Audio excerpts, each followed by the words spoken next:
حضرت عائشہ صدیقہ رضی اللہ تعالیٰ عنہ ام المومنین فرماتی ہیں حضور نے وصال سے کچھ دن پہلے حضرت فاطمہ کو بلایا اور فرماتی ہیں قربان جاؤں حضرت فاطمہ چلتی بھی اس طرح تھی جو حضور کا طریقہ تھا، بولنا بھی اسی طرح کا تھا جو نبی پاک کا بولنا تھا، رفتار میں گفتار میں حضور کے مشابہ۔ وہ تشریف لائیں، حضور نے قریب بٹھایا اور کان میں راز کی بات کی۔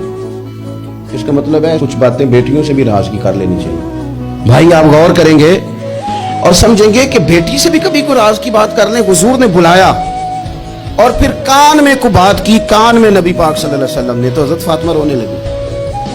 پھر حضور نے کان میں کو بات کی تو مسکرانے لگی۔ حضور تشریف لے گئے۔ سیدہ عائشہ صدیقہ رضی اللہ تعالی عنہا فرماتی ہیں میں نے حضرت فاطمہ الزہرا سے کہا کہ فاطمہ کیا کہا حضور نے؟ تو فرمانے لگی میرا اور میرے نبی پاک کا راز ہے، آپ کو میں کیوں بتاؤں؟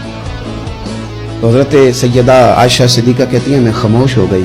کچھ دنوں کے بعد حضور کا وصال ہو گیا۔ سرکار نے وصال فرمایا تو کچھ دن گزرے تو میں نے کہا فاطمہ میرا تم پر حق ہے، میں تمہاری ماں ہوں، میرا حق ہے۔ اس حق کی وجہ سے میں کہتی ہوں مجھے بتا دو وہ کیا بات تھی کہ پہلے تم روئی پھر تم ہنسی؟ تو میں نے کہا حقیقتوں سے آگاہ کریں۔ نبی پاک صلی اللہ علیہ وسلم کی شہزادی فرمانے لگی اماں جی حضور نے میرے کان میں کہا تھا کہ فاطمہ ہر رمضان میں جبریل امین ایک قرآن پاک مجھے سناتے تھے، ایک میں انہیں سناتا تھا۔ اس سال جبریل نے 2 سنائے ہیں۔ فاطمہ مجھے لگتا ہے تیرے باپ کے جانے کا وقت آ گیا ہے، اب میری رخصتی ہے۔ مصیبت آئے تو صبر کرنا، مشکل پڑے تو حوصلہ کرنا، اپنے آپ کو اپنے رب کریم کے سپرد رکھنا۔ کہتی ہیں جب یہ بات حضور نے بیان کی تو میں رو پڑی اور پھر نبی پاک نے میرے کان میں کہا فاطمہ میرے بعد جو سب سے پہلے مجھے آ کے ملے گی نا وہ تم ہی ہو، اور یہ بھی یاد رکھنا تم جنتی عورتوں کی سردار ہو۔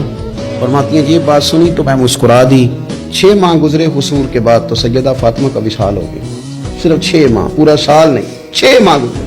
حضرت فاطمہ الزہرا رضی اللہ تعالیٰ عنہ کے بارے میں سیدہ عائشہ صدیقہ کہتی ہیں ایک بات میں نے حضرت فاطمہ میں جو سب سے بڑھ کے دیکھی، جتنی باتیں میں عرض کر رہا ہوں نا یہ ساری ہم نے اپنے گھروں میں اپنی بیٹیوں کو سکھانی ہے۔